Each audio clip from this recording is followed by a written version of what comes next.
কিয়ামতের কঠিন ময়দানে মুসলমান মুমিনের আমল নামা ওজন হবে 2 বার, আর কাফিরদের আমল নামা ওজন হবে 1 বার। সর্বপ্রথম হাসরবাসী কাফের হোক মুমিন হোক সব যখন একসাথে থাকবে তখন মিজান দাঁড় করানো হবে। ওই মিজানের মধ্যে সবার আমল নামা উঠানো হবে। প্রথম হিসাব হবে ইমানের, কার ইমান আছে কার ইমান নাই, কার ইমান আছে কার ইমান নাই। যাদের ইমান আছে মহান আল্লাহর পক্ষ থেকে এদের জন্য সুসংবাদ, ডান হাতে আমল নামা দাও। ডান হাতে যখন আমল নামা দেওয়া হবে, আর যাদের ইমান নাই এদের ব্যাপারে ঘোষণা করা হবে বাম হাতে আমল নামা দিয়া চিরস্থায়ী জাহান্নামী বলিয়া ঘোষণা দাও। ইমানের কত দাম, ইমানদার হওয়ার কারণে চিরস্থায়ী জাহান্নামী হয় নাই। একজন মানুষ সারা জিন্দেগি ভর যদি গুনার মধ্যে ডুবিয়া থাকে, শুধু ইমানটুকু নিয়ে যদি দুনিয়ার জমিন ছাড়তে পারে, ওই মানুষটাও চিরস্থায়ী জাহান্নামী হইবে না। আল্লাহ পাক রব্বুল আলামিন ইমানের বদৌলতে কোনো না কোনো সময় ওই ইমানদারকে আল্লাহ জাহান্নাম থেকে পবিত্র করিয়া 10টা দুনিয়ার সমান একটা জান্নাতের মালিক বানাইবে।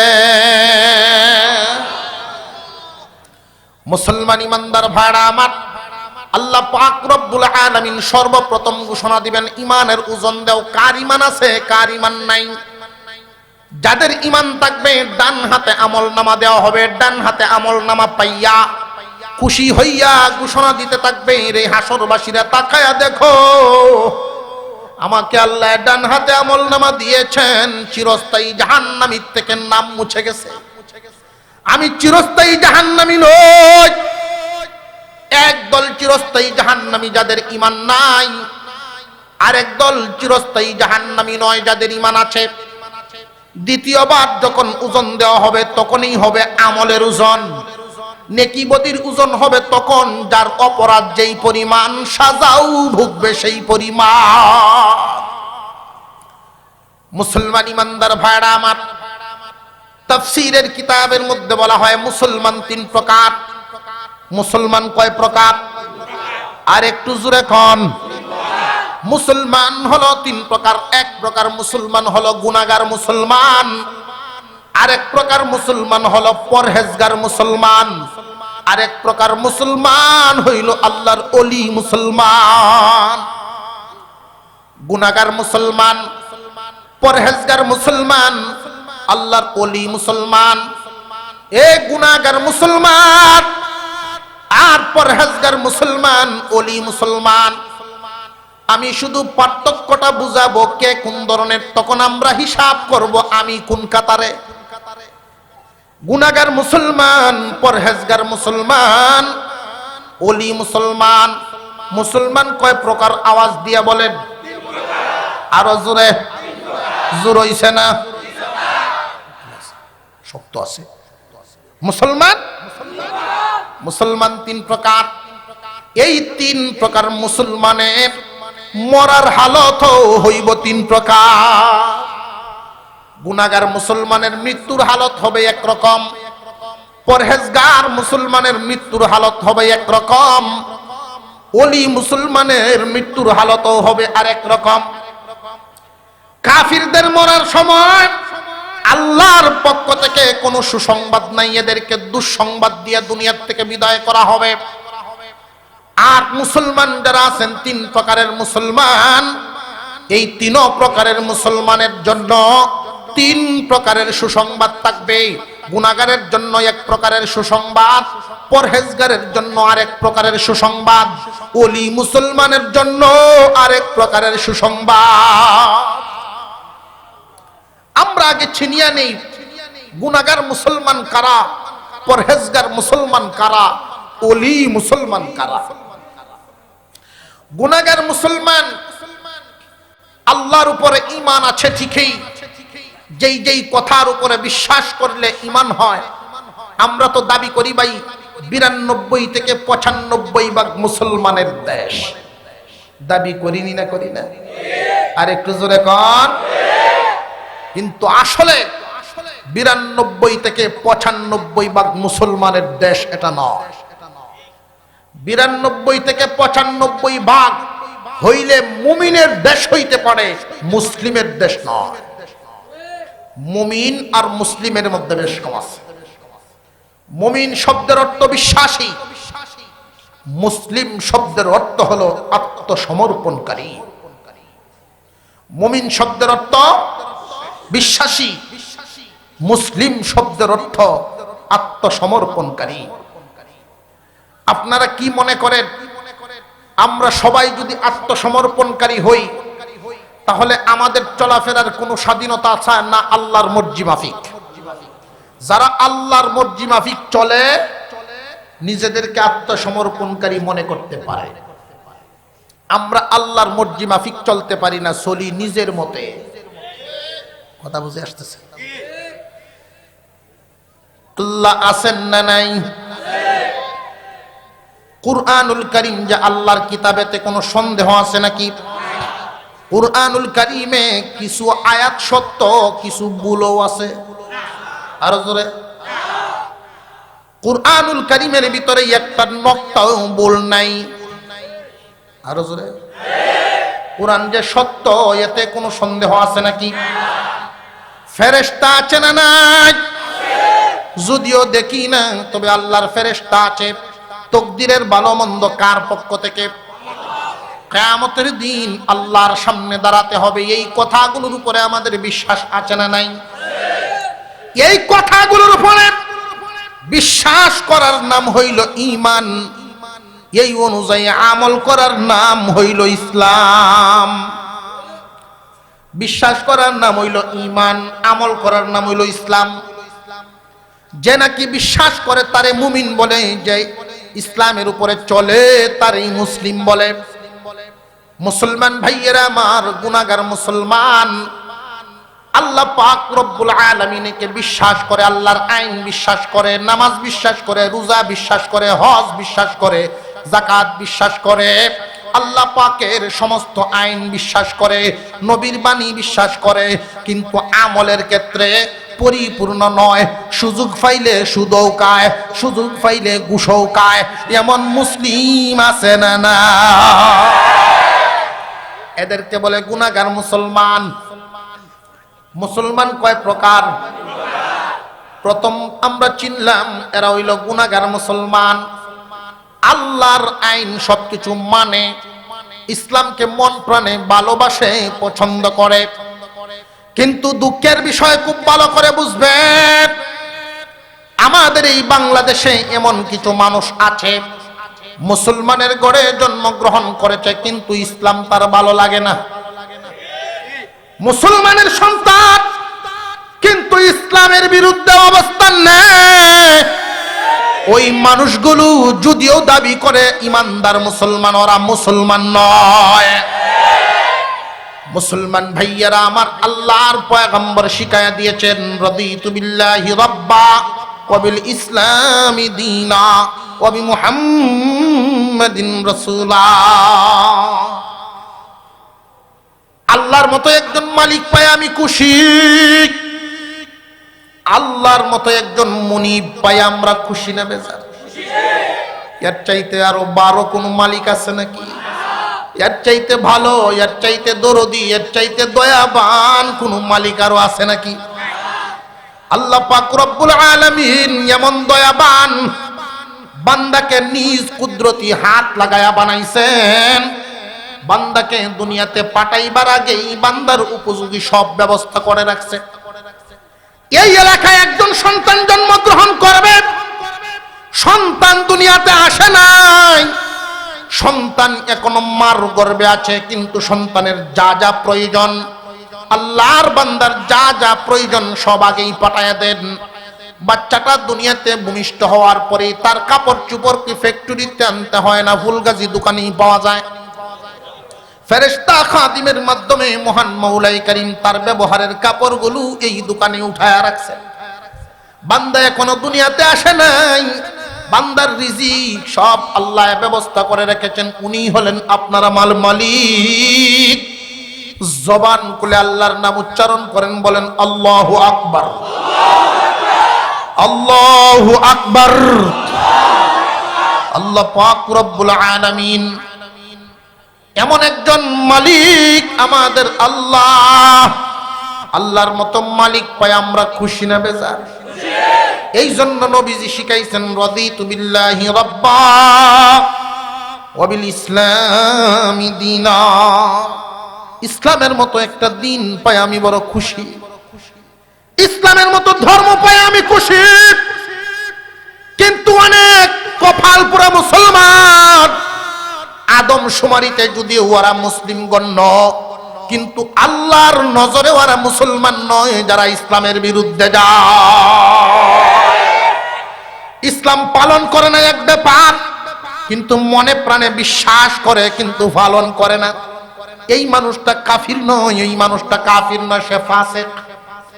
ইসলাম বিশ্বাস করে, ইসলামকে ভালোবাসে, মোহাব্বত করে, কিন্তু পালন করে না, নামাজ ছুটে যায়, রোজা ছুটে যায়, এই মানুষটা কাফির নয়, ওই মানুষটা ফাসিক। কিন্তু জানিয়ে রাখবেন যে এই মানুষটা ইসলামের বিধিবিধান নিয়ে কটূক্তি করে, আল্লাহর পয়গম্বরের সুন্নাত নিয়ে কটূক্তি করে, আলেম উলামা নিয়ে কটূক্তি করে, ইসলামের বিরুদ্ধে অবস্থান নেয়। রাষ্ট্রীয় ধর্ম ইসলাম থাকলে গায়ে চুলকানি উঠে। জানবেন আদম শুমারিতে এই দলের মানুষগুলো, এই সমস্ত মানুষগুলো আদম শুমারিতে যদিও মুসলমান গণ্য, কিন্তু আল্লাহর নজরে ওরা মুসলমান নয়। মুসলমান ইমানদার ভাইরা আমার, জানিয়ে রাখবেন, জানিয়ে রাখবেন, আদা মাদা মুসলমানের চাইতে খারাপ বেঈমান বালা। কথা বুঝে আসতেছে? কারণ মুনাফিকের শাস্তি কাফিরের চেয়েও জঘন্য। মুনাফিকের শাস্তি কিন্তু কাফিরের চেয়েও জঘন্য। কাফিরদেরকে আমরা চিহ্নিত করতে পারি ওরা কাফের, কিন্তু আমাদের সমাজের মধ্যে মিশেই আমাদের সাথে চলে, আমাদের সাথে আত্মীয় স্বজন সূত্রের ভিতরে অনেক মানুষ থাকবে, নিজের স্বার্থের কারণে ইসলামের গলায় ছুরি লাগায়া দেয়। এই মানুষগুলোর ভিতরে কি পরিমাণ ঈমান আছে আপনারাই অনুমান করে নেন। মুসলমান ইমানদার ভাইরা আমার, ইসলামকে মহব্বত করে, ইসলামকে ভালোবাসে, মনে প্রাণে বিশ্বাস করে, কিন্তু পরিপূর্ণতার সাথে আমল করে না। হালালকে হালাল জানিয়া, হারামকে হারাম জানিয়া জীবন যাপন করে না। সুবিধা যখন হয় তখন নামাজ পড়ে, অসুবিধায় হইলেই নামাজ পড়ে না। এমন মুসলমান জমিনে আছে না? না। সংখ্যায় কি কম না বেশি? আরো জোরে। লজিং থাকি ছোটবেলায় প্রাইমারি হিমসখানায় পড়ি, রাত্রে গভীর 10টা 10:30 বাজে, তো শোনা যায় কাদ কামাতি সালা, ইকামত। একবার, দুইবার, তিনবার, 4বার শোনা গেছে। 4বার কি ইকামত লাগে? বাইরে গেছে, দেখলাম যে সাহায্য নামাজ পড়তেছে। চাচা মিয়া নামাজ পড়েন? কহ ওটা কাদ কামত, এত ইকামত কিতা? হাইয়া আলাস সালাহ, হাইয়া আলাস সালাহ, এত ইকামত তুমি শুনে লাইছ? এই যে ফজর ফিরে বাইরে ইসলাম, কাজের চাপ, কাজের লুকরারে বন্ধ রাইকা যদি আমি বাড়িতে আসি, আইলো বইয়া ক্ষেতের আইলে বসে শুধু বিড়ি খায়। কাজের চাপের কারণে নমাজ, সারা দিনের হাইয়া আলাস সালাহ সব একখান করে গেছে। সুবিধা হইল নামাজ আছে, অসুবিধা হইলে নাই। এজন্য কাফের না, তাই বলে কি কাফের না, ওরা ফাসিক। কাফের না, ওরা গুনাহগার মুসলমান। কিন্তু যদি আপনি বলেন যে নামাজ পড়বা, আসো নামাজটা পড়ি, যদি কটূক্তি করে আপনাকে নিয়ে, যে নামাজ লাগে না, লাগে না বলতে দেরি, কাফের হইতে দেরি নাই। জানিয়ে রাখবেন, দাড়ি টুপি নিয়ে যদি কেউ কটূক্তি করে, আলেম উলামা নিয়ে কটূক্তি করলে ভাই নামাজ কালামের নেকি নষ্ট হয়ে যায়। মুসলমান ইমানদার ভাইয়ারা আমার, গুনাহগার মুসলমান মনে প্রাণে বিশ্বাস করে, কিন্তু আমলে ঘাটতি আছে। এরা গুনাহগার মুসলমান মোটামুটি চিনা যাইছে, চিনা গেছে। 2 নাম্বার পরহেজগার মুসলমান। পরহেজগার মুসলমান হইল তারা সারা জিন্দিগি বর হালালকে হালাল জানিয়া, হারামকে হারাম জানিয়া জীবন যাপন করিয়াছে। জীবনে কোনোদিন ইচ্ছাকৃতভাবে একটা টাকাও হারাম লাইনে উপার্জন করে না, না খায়া থাকবে তবু হারাম পথে চলে না। আল্লাহ পাক নিষেধ করেছেন এমন লাইনে কদম বাড়াবে না। প্রয়োজনে না খায়া থাকবে, কষ্ট করবে, টিন শেডের মধ্যে ঘুমাইবে, বিল্ডিং এর স্বপ্ন দেখবে না, মাটির ফ্লোরের মধ্যে ঘুমাইবে, পাকার চিন্তা করবে না। ওই মানুষগুলো হালাল উপার্জন করিয়া খানা খাইবে, অল্পে মুঠা বাথে মুঠা কাপড়ে জীবন যাপন করবে, জীবনে কোনোদিন হারাম পথে উপার্জন করবে না, কারণ আল্লাহ নারাজ হয়। জীবনে কোনোদিন আল্লাহর আদেশ করা বিধিবিধান সে ছাড়বে না। নামাজ যত কষ্টই হোক না কেন, শীত কনকনে শীত, এরপরে উঠে ফজর পড়বে, এই রকম আল্লাহর বিধিবিধান মতে জীবন যাপন করে। আল্লাহর হুকুমগুলো যতই কষ্ট হোক মন রে মানাইয়া হুকুমগুলো পালন করে। আল্লাহ নিষেধ করেছেন ওইগুলোর থেকে নিজেকে বাঁচায়া রাখে। সারা জীবন ভর ওইভাবে জীবন যাপন যদি করে, কখনো শয়তানের দুকায় পরে যদি অন্যায় হইয়া যায়, এমন কান্নাকাটি করে, এমন ভাবে তওবা করে, আল্লাহকে খুশি না করিয়া নিজে খুশি হয় না। পরহেজগার মুসলমান, গুনাহগার মুসলমান আর পরহেজগার মুসলমান কি এক না বেশ কম আছে? আর একটু জোরে কর। হালাতি মাসে 1 কোটি টাকা কামানো না জায়েজ না জায়েজ? আরো জোরে, জোরে হইছে না? আরো জোরে। একজন মানুষ ব্যবসা করেন, তিনি প্রতি মাসে সুযোগ পাইছেন হালাল পথে 1 কোটি টাকা ইনকাম করা, জায়েজ না না জায়েজ? কিন্তু হারাম পথে 5 টাকাও, আর একটু জোরে, হালাল পথে প্রতি মাসে যদি 5 কোটিও কামান, জায়েজ আছে? পরহেজগারি থাকবো, অসুবিধা হইতো না? হালাল পথে যেই পরিমাণ ইচ্ছা করেন কোনো অসুবিধা নাই, আল্লাহর অনুমতি আছে। কিন্তু হারাম পথে 1 টাকাও কামাতে পারবেন না, অনুমতি নেই। গুনাহগার মুসলমান হালাল হারাম চিনে না, সব এক কানো মিশাইলায়। আর পরহেজগার মুসলমান জীবনে কোনোদিন হালাল হারাম এক করবে না, আলাদা রাখবে। আর ওলি মুসলমান, ওলি মুসলমানের সংখ্যা খুব কম, হাতে গোনা কিছু মানুষ আছে। ওলি মুসলমানের যে সমস্ত বৈশিষ্ট্য বর্ণনা করা আছে, ওলি মুসলমানের যে সমস্ত বৈশিষ্ট্যগুলো কিতাবাতিতে বর্ণনা করা হয়, এর মধ্যে একটা বৈশিষ্ট্য আমি আপনাদের সামনে তুলে ধরি। হব্বে দুনিয়া, দুনিয়ার লোভ লালসা। দুনিয়া উপার্জন করার সুযোগ আছে, এরপরেও হালাল পথেও দুনিয়া কামানোর লোভ লালসা না। হালাল পথে দুনিয়া কামানো না জায়েজ না জায়েজ? কিন্তু ওলি মুসলমান যারা, তারার সুযোগ থাকলেও দুনিয়ার দিকে মন দেয় না, দুনিয়ার দিকে লাথি মারে। হালাল পথে উপার্জন করা জায়েজ, কিন্তু ওলি মুসলমান, এই ওলি মুসলমানগণ হালাল পথেও দুনিয়ার লোভ লালসা করে না। এই শুধুমাত্র দুনিয়ার জীবন কোন রকম চলে গেলেই হইল। আমি একজন ওলির কথা আপনাদেরকে শোনায়া দেই।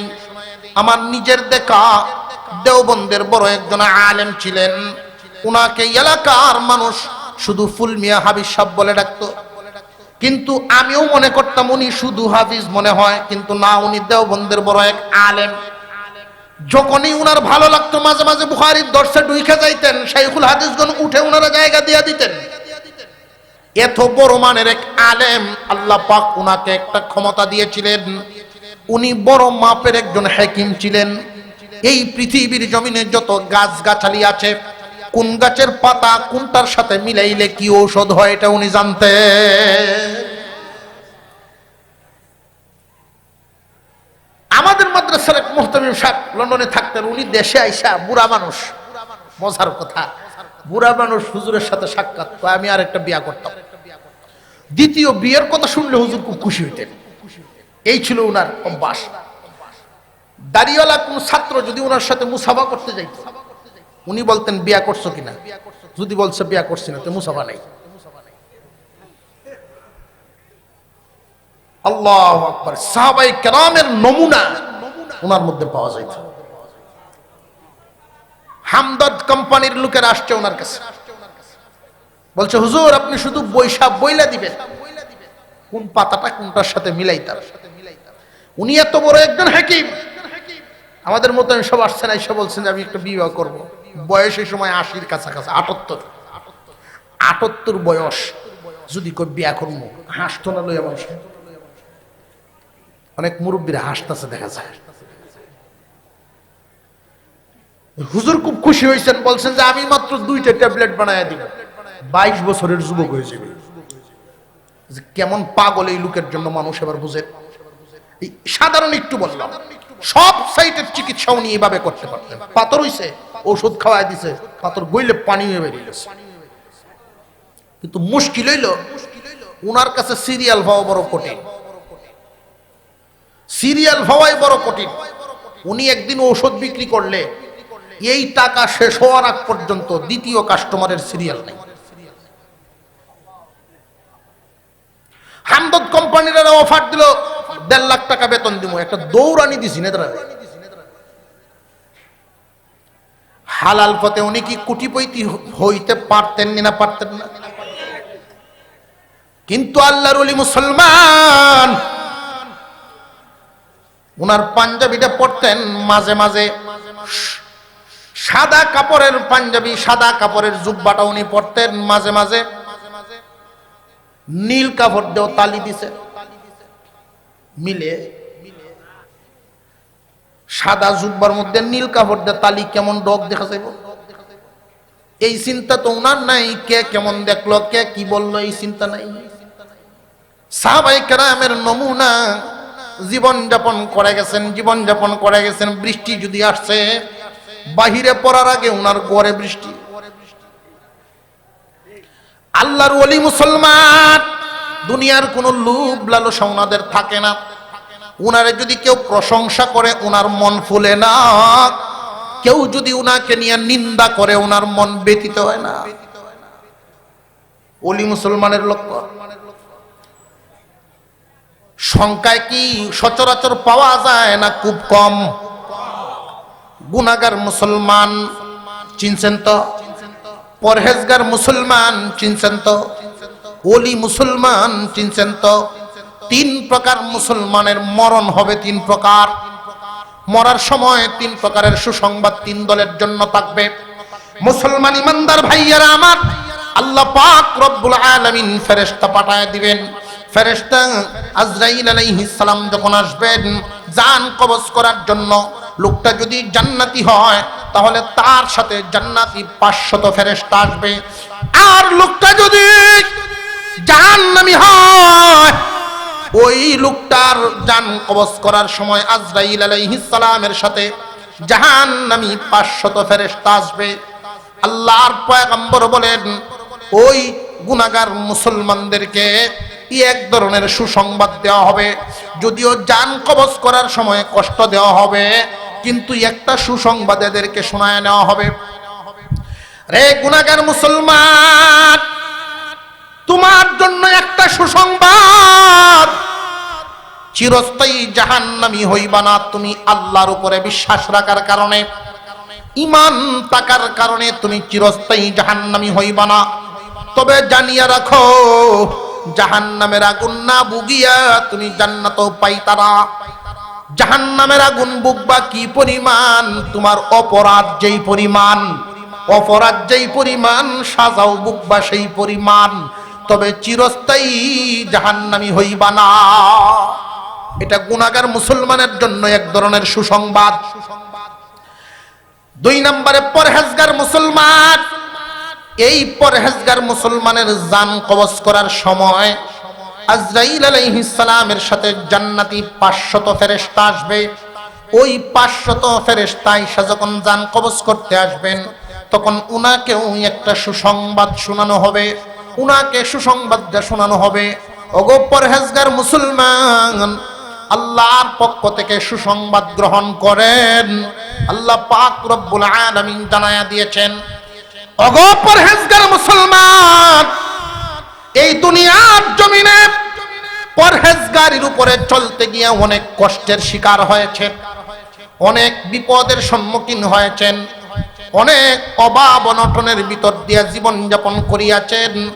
তবু জীবনে কোনোদিন আল্লাহ নারাজি কাজ করেন নাই, হারাম উপার্জন করেন নাই। আপনার সমবয়সীরা ডানে বামে অনেকেই বিলাসবহুল জীবন যাপন করে, কিন্তু আপনি কোনোদিন এই লোভ লালসা করেন নাই।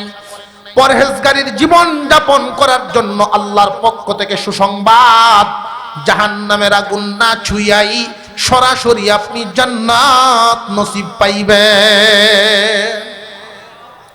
আপনার জান্নাত নসিব হইব, সরাসরি জান্নাতের সুসংবাদ দেওয়া হবে পরহেজগার মুসলমানকে। 3 নম্বরে ওলি মুসলমান, আল্লাহর ওলি মুসলমানকে আল্লাহ পাক রব্বুল আলামিন জান্নাতের সুসংবাদ দিলেই ওলি মুসলমান খুশি হইবেন না? সুবহানাল্লাহ। আর একটু জোরে কোন সুবহানাল্লাহ। ওলি মুসলমানকে জান্নাতের সুসংবাদ দেওয়া হবে না, কারণ ওলি মুসলমান আরো উঁচা মাকামের জান্নাত জাহান্নামের চিন্তা ভাবনাই তারা করে না। আল্লাহর ওলি যারা হয়ে যান, আল্লামা মামুনুল হক সাহেবের আব্বা আল্লামা আজিজুল হক রহমতুল্লাহি আলাইহি, 1 মিনিটের একটা ভিডিও আপনারা অনেকেই দেখছেন কিনা দেখছেন না, ওনার সকরাতের সময়ের খুব আজীব লাগলো আল্লাহ ওয়ালাগণের অবস্থা। জিজ্ঞাসা করা হয়েছে মাদ্রাসার কথা মনে নাই, ছেলে মেয়ে কয়জন মনে নাই, কেউ রে চিনে না, কেউ রে চিনে না। যে আপনার ছেলে, আদরের ছেলে মামুন, মামুনকে কি মামুন চিনে না, কিন্তু একটা শব্দ ভুলে নাই, আল্লাহ আল্লাহ আল্লাহ আল্লাহ। আল্লাহ নামটা কিন্তু উনি ভুলেন নাই, আল্লাহ শব্দ ভুলেন নাই। আল্লাহর ওলিগণ হাজী ইমদাদুল্লাহ মুহাজির মক্কি রহমতুল্লাহি আলাইহি দোয়া করতেন, আল্লাহ তুমি আমারে কেন বানাইছো জানি না, তুমি কোন কাজে লাগাইবা আল্লাহ তুমি জানো। যদি গো জাহান্নামে দিয়া দাও, তবে আমি ইমদাদুল্লাহর দরখাস্ত হলো ওইখান থেকে যেন তোমারে দেখা যায়। আল্লাহ আমি তোমারে চাই, জান্নাত চাই না, তোমারে চাই। সুবহানাল্লাহ। এই জন্য আবার কাল হতে কিনে আবার আপনারা শুরু করে দিন যে আমরা জান্নাত চাই না, তোমারে চাই। আপনারা নিয়ে আবার এই দোয়া করেন, দেখেন সাবধান, আমরা তার মাপ কাটিতে বেশ কম আছে না নাই। এক বেটা বিয়ে করছে, খুব সুন্দরী, সাংঘাতিক সুন্দরী, মা বাবার পছন্দের মহিলা, খুব সুন্দরী, বিবাহ করছে। বিবি সাহেব বাড়িতে গেছে, ফোন দিল যে তুমি আইসা পড়ো আগামীকালকে বিকালে।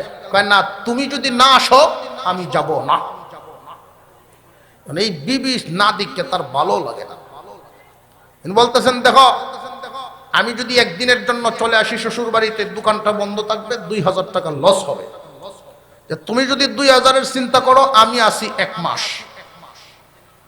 এখন সুন্দরী বউ এই কথা বলছে, দোকান বন্ধ কেন, 2000 কেন, 20,000 লস হইলেও বিবি জ্ঞান বনি নানতো না। আর একটু জোরে কর।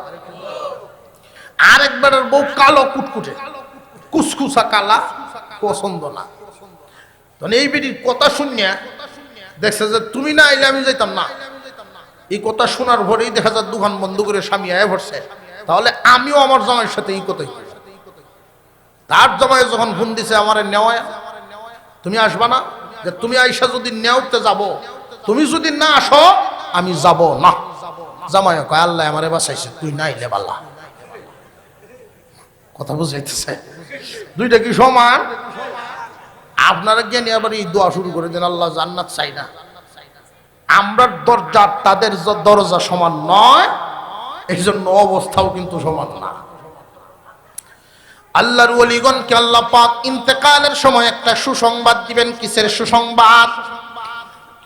ইয়া আইয়াতুহান নাফসুল মুতমাইন্নাহ ইরজিই ইলা রাব্বিকি রাদিয়াতাম মারদিয়া ফাদখুলি ফি ইবাদি ওয়াদখুলি জান্নাতি।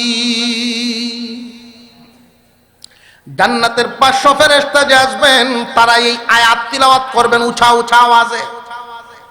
এই আয়াত পড়তে থাকবেন আর ওনাদেরকে ওনাকে শোনাইতে থাকবেন, উনি শুনতে থাকবেন, জান্নাতটা দেখাইতে থাকবে। আর কানের মধ্যে সুসংবাদ দেওয়া হবে, আল্লাহ পাক রব্বুল আলামিন আমাদেরকে পাঠাইছেন, চলেন চলেন হে প্রশান্ত হৃদয়, প্রশান্ত রূহ, প্রশান্ত আত্মা, তুমি বাহির হয়ে যাও। কোথায় যাব? ইলা রাব্বিকি রাদিয়াতাম মারদিয়া, আল্লাহর দিকে যাইবা এমত অবস্থায় আল্লাহ তোমার প্রতি খুশি, তুমিও আল্লাহর প্রতি খুশি। এমন হালতে তুমি বাহির হইবা, আল্লাহর সাথে দেখা হইব। আল্লাহর ওলিগণ জান্নাতের সুসংবাদ পাইয়া এত খুশি নয়, যখন বলবে আল্লাহর দিদার নসিব হবে, তখন বান্দার মন খুশি হইয়া বাহির হইয়া যায়। পরহেজগার মুসলমান, ওলি মুসলমান, ওলি মুসলমান সরাসরি আল্লাহর দিদার নসিবের সংবাদ পাওয়া গেল। আর পরহেজগার মুসলমান সরাসরি জান্নাতের সুসংবাদ পাওয়া গেল। বাকি রইলাম আমরা যারা গুনাহগার মুসলমান, মাঝে মাঝে অনেক আমলের ঘাটতি হয়ে যায়, এমন আছে না নাই? গুনাহগার মুসলমান কিয়ামতের কঠিন ময়দানে এমন কিছু মানুষ হাসরের মাঠে 100 বছর, 20 বছর, 30 বছর, 40 বছর, 1000, 2000, 1 লাখ, 2 লাখ, এমনকি কোটি বছরের সাজা যখন মঞ্জুর হয়ে যাবে, সাজার রায় হয়ে গেছে, এরপরে এই জমিনের কিছু কিছু কাজের উসিলায় মহান মৌলা করিম এদেরকে মাফ করে দিবেন। এই বাংলাদেশে খুব লক্ষ্য করে দেখেন, এই বাংলাদেশে একজন একটা পদের অধিকারী আছেন, যিনি নাকি মার্ডার মামলার আসামিকেও ফাঁসির রায়, ফাঁসির সাজাপ্রাপ্ত আসামিকেও ইচ্ছা করলে মাফ করতে পারেন। আছে না নাই? ঠিক তেমনি ভাবে কিয়ামতের দিন আপনার আমার পয়গম্বর ঘোষণা দিয়েছেন, ইয়াশফাউ ইয়াউমাল কিয়ামাতি সালাসা, আল আম্বিয়া সুম্মাল উলামা সুম্মাশ শুহাদা। 3 দল মানুষ হাসরের মাঠে সুপারিশ করতে পারবেন, যাদের সুপারিশ মঞ্জুর হবে।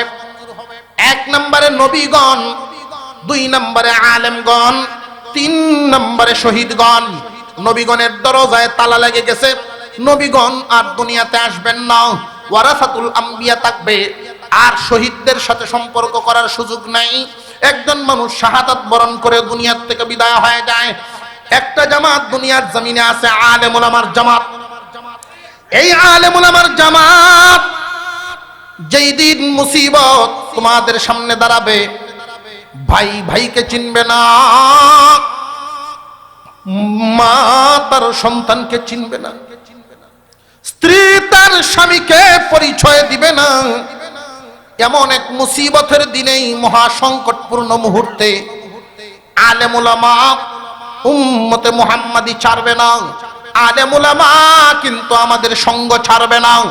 আলেমদের সাথে সুসম্পর্ক থাকলে পড়ে, আলেম উলামাদের কাজের মধ্যে আমাদের অংশগ্রহণ থাকলে পড়ে, কিয়ামতের দিন, ওই দিন আল্লাহ পাক রব্বুল আলামিনের দরবারে আলেমগণ সুপারিশ করবেন। আরেকখান কথা আপনাদের সামনে বলি, কিয়ামতের কঠিন ময়দানে আল্লাহ পাক রব্বুল আলামিন ডাক দিবেন, আরে লৌহে মাহফুজ, আমার কালাম কই? তোমার কাছে না আমার কালাম ছিল? আল্লাহর কালাম কোথায় ছিল? আরো জোরে আওয়াজ দিয়ে কোন কোথায়? কালাম কোথায়? লৌহে মাহফুজ জবাব দিবে, আমার কাছে তো ছিল, এই কালাম তো আপনার হাবিবের কাছে গেছে। জিবরাইল আমিন জানায় দিবেন, প্রভু হে, আমি এই কালামই না তোমার হাবিবের কাছে পৌঁছায় দিছি। আল্লাহ পাক রব্বুল আলামিন জিজ্ঞাসা করবেন, হাবিব আমার কালাম কোথায়? কালাম কোথায়? কালামের হেফাজত কি পরিমাণ করা হয়েছে? আপনার আমার পয়গম্বর ওই দিন জবাব দিবেন, প্রভু আপনার কালাম যদিও আমি পাইয়াছিলাম, আমি হেফাজত করিয়াছি, সাথে আনি নাই, আমার উম্মতের জিম্মাদারিতে রেখে আসছি, আমার উম্মতের কাছে রেখে আসছি আল্লাহর কালাম। আল্লাহ পাক রব্বুল আলামিন এই উম্মতকে ডাক দিতে চাইবেন জিজ্ঞাসা করার জন্য। আপনার আমার পয়গম্বর সিজদায় পড়ে যাবেন, প্রভু আমার উম্মত তো সবাই সমানভাবে আপনার কালামের হেফাজত করতে পারে নাই। আপনার কালামকে হেফাজত যেইভাবে করার কথা আমার উম্মত হয়তো সবাই সমানভাবে পারবে না, পারে নাই। এই জন্য আমি দরখাস্ত করি, প্রভু আমার উম্মতকে জিজ্ঞাসা না করে আপনার কালামকেই জিজ্ঞাসা করেন। আল্লাহ পাক রব্বুল আলামিন ওই দিন আল্লাহর কালামকে জিজ্ঞাসা করবেন, উম্মতে মুহাম্মাদি, আমার হাবিবের উম্মত তোমার কি পরিমাণ হেফাজত করছে, কি পরিমাণ হেফাজত করছে। ওই দিন আল্লাহর কালাম জবাব দিবে। হাদিস শরীফে আসিয়াছে, আল্লাহর কালাম যেই যেই জবাব দিবেন, আল্লাহর কালাম যেই কথাগুলো বলবে, এমনকি কুরআনুল কারীম আল্লাহর সাথে এক ধরনের ঝগড়া শুরু করে দিবেন, ঝগড়া শুরু করে দিবেন। বলেন আল্লাহু আকবার। আল্লাহর কালাম বলবে, আল্লাহ আমাকে হেফাজত করার জন্য তোমার জমিনের একদল বান্দা নিজের বাপ দাদার রেখে যাওয়া জমিন আমার হেফাজতের ঘরের জন্য দান করে দিছিল। নিজের জমা জমি করে নাই, বাড়ি ঘর বানাই নাই, আমার হেফাজতের কাজের জন্যই জায়গা দিয়ে দিছিল। প্রভু একদল মানুষ নিজের উপার্জিত সম্পদ দিয়া, নিজের পরিশ্রম, বিবি বাচ্চা রেখে দেশের বাড়ি ছাড়িয়া বিদেশের বাড়িতে থাকতো। নিজের উপার্জনের ঘাম জড়ানো পয়সা, সারাদিন ডিউটি করে চাকরির পয়সা, ওইখান থেকে জীবন ধারণের জন্য যা ইনকাম করতো, এখান থেকে সামান্য বাঁচাইয়া আমার হেফাজতের কাজের জন্যই মাদ্রাসাওয়ালা আলেমদের হাতে জিম্মাদারি দিত। আল্লাহ তোমার বান্দাদের একদল মানুষ আমাকে পড়িয়া পড়িয়া আমারে বুঝিয়া বুঝিয়া হেফাজত করছে আলেম সমাজ। আরেক দল মানুষ আমারে মুখস্থ করিয়া হেফাজত করছে। তামাম পৃথিবীর থেকে যদি কোরআন বিরোধীরা কোরআন মুছিয়া দিবার চায়, সম্ভব? আর একটু জোরে কোন এদের দ্বারা কি সম্ভব? আল্লাহর কালাম কোটি কোটি সিনার ভিতরে আল্লাহ পাক হেফাজত করে দিয়েছে। এই যে দুধের বাচ্চাটাকে কোরআন হেফাজত করার জন্য নিজের মার সাথে ঘুম পাড়ায় নেই। যে শিশু নিজের মার সাথে ঘুমাইবার কথা এই টাইমে ঘুম পাড়ায় নাই, পাঠায় দিছে মাদ্রাসায়। আর বাবা গাঠটিটা মাথায় নিয়ে, বিডিং পত্র মাথায় নিয়ে বাচ্চাটারে আঙুলে দড়িয়ে দড়িয়ে মাদ্রাসায় ভর্তি করে দিয়েছে। বাবারে তাকো, মাটির মানুষ দিয়া গেলাম, কোরআন জিনুকের মতো ভিতরে স্থাপন করে সোনার মানুষ হয়ে বাইরিবা। মাদ্রাসায় ভর্তি করে দিছে কোরআন হেফাজতকারী বানাইবার জন্য। দেখবেন ফ্লোরের মধ্যে শিশুরা ঘুমায়। অনেক শিশু এমন আছেন, মাদ্রাসার হুজুররা জানেন, অনেক শিশু এমন আছেন বিছানায় পেশাব করে দেয়, বিছানায় পেশাব করে দেয়, হুজুরগণ নিজেই পেশাব সাফ করে। আল্লাহর কালাম ওই দিন বলবে, আল্লাহ একদল মানুষ আমারে মুখস্থ করে আমার হেফাজত করছে, আর একদল মানুষ আমারে বুঝিয়া মুখস্থ করিয়া ব্যাখ্যা বিশ্লেষণ জানিয়া বুঝিয়া হেফাজত করছে। আর একদল মানুষ আমার বিরুদ্ধে কথা বললে জমিনে স্লোগান দিত, কোরআন বিরোধী কোনো আওয়াজ আসলে আলেম সমাজ যখন ডাক দেন তখন রাস্তাঘাটে কোরআন হেফাজতের স্লোগান দিয়ে তারা হেফাজতের কাজ করছে। একদল মানুষ নিজেদের সম্পদ, নিজেদের উপার্জিত টাকা পয়সা দিয়ে সহযোগিতা করছে, আমার হেফাজতের কাজ করছে। আর একদল মানুষ লজিং রেখা, নিজের কোনো রক্তের সম্পর্ক না, নিজের কোনো আত্মীয় না, এরপরেও এদের খানা পিনার দায়ী দায়িত্ব জিম্মাদারি গ্রহণ করছে। আল্লাহ একটাই কারণ, এই কোরআনের সম্পর্কের কারণে, এই কোরআনের সম্পর্কের কারণেই আমার সাথেই, আমি কালামের কারণে ওরা এখানে জড়িত হইতো, সম্পর্ক রাখতো। নিজের শখ আল্লাহ সব কুরবানি দিয়ে দিছে আমার হেফাজতের জন্য। যারা হাত বাড়ায় দিত, প্রভু গো এইভাবে তোমার উম্মত আমার হেফাজত, তোমার বান্দারা আমার হেফাজত করছে, হাবিবের উম্মত আমার হেফাজত করছে। আমি কালাম তোমার কাছে আমি দরখাস্ত করতেছি, যে কোনো ভাবে একদল মানুষ কোরআন পড়ায়া হেফাজত করছে, একদল মানুষ কোরআন পড়িয়া কোরআন হেফাজত করছে, আর একদল মানুষ পড়ানোর ব্যবস্থা করিয়া দিয়ে হেফাজত করছে, আর একদল মানুষ জমিনে কোরআনকে মহব্বত করিয়া হেফাজত করছে। আল্লাহ তোমার কাছে দরখাস্ত করি, আমার হেফাজতকারী যে সমস্ত মানুষ, এদের কাউকে তুমি জাহান্নামে দিবা না। আল্লাহ পাক জানায় দিবেন ওরা তো অনেক গুনাহগার মুসলমান। এই যে অনেক গুনাহগার মুসলমান 100 বছর 1000 বছর সাজা হয়ে গেছে, আল্লাহর কালামের সাথে সম্পৃক্ত থাকতে রাজি আছেন? আল্লাহর কালামের সাথে সম্পর্ক রাখতে রাজি আছেন? ওই দিন কপাল খুলবে, ওই দিন বুঝবেন কালামের সম্পর্কের কি দাম। আল্লাহর কালাম ওই দিন বলবে, আল্লাহ তোমার ওলিগণ সরাসরি জান্নাত পাইছে, তোমার দিদারের সংবাদ পাইছে, আর পরহেজগার মুসলমানেরা সরাসরি তো জান্নাতি হয়ে গেল। আল্লাহ এই যে গুনাহগার মুসলমান, যদিও এদের অনেক আমলের কমতি আছে, কিন্তু আমি কালামের হেফাজত করার কারণে আমি আজকে সুপারিশে দাঁড়ায় গেছি।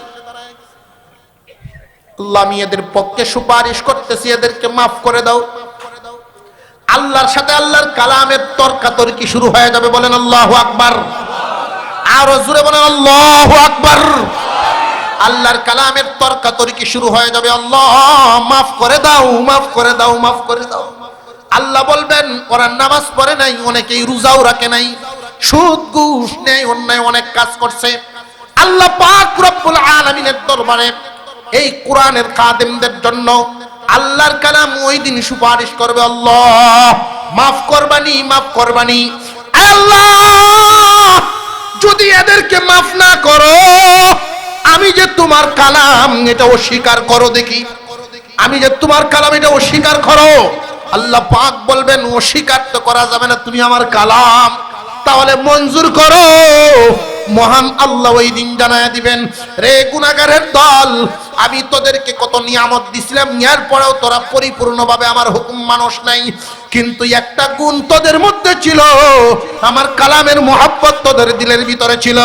এই মহব্বত থাকার কারণে সুপারিশ মঞ্জুর করে তোদেরকে মাফ করিয়া দিলাম। আল্লাহর কালামের সুপারিশ পাইতে রাজি আছেন?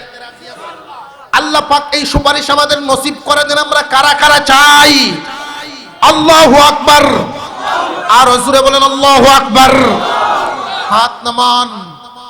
আল্লাহ পাক রব্বুল আলামিন কিয়ামতের কঠিন ময়দানে, বিশাল ময়দানে আল্লাহর কালামের সুপারিশে কিছু সংখ্যক মানুষকে ওই দিন মাফের ঘোষণা দিবেন আল্লাহর কালামের সুপারিশের বদৌলতে।